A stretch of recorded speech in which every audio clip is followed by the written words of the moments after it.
هممون به این فکر کردیم که اولین موجود زنده‌ای که در جهان یعنی کره زمین ما بوده چی بوده. امروز اومدم بهتون بگم اون موجود چی بوده و چند میلیون سال پیش در این کره زندگی میکرده. اولین موجودی که کارشناسان کالیفرنیا تحقیق کردن و فسیل اونو پیدا کردن موجودی نبود جز ژله شانه‌ای. این موجود این عکس فسیلشه و این عکسیه که تونستن ازش طراحی کنن و به وجود بیارن. برای دونستن بیشتر آقایت منو مشترک شو و لایک یادت نره. بدرود. هممون به این فکر کردیم که اولین موجود زنده‌ای که در جهان یعنی کره زمین ما بوده چی بوده.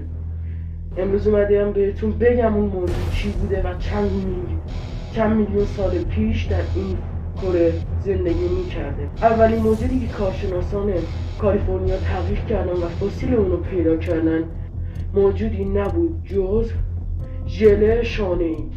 این موجود این عکس فسیلشه و این عکسیه که تونستن ازش طراحی کنن و به وجود بیارن. برای دونستن بیشتر آقایت منو مشترک شو و لایک یادت نره. بدرود.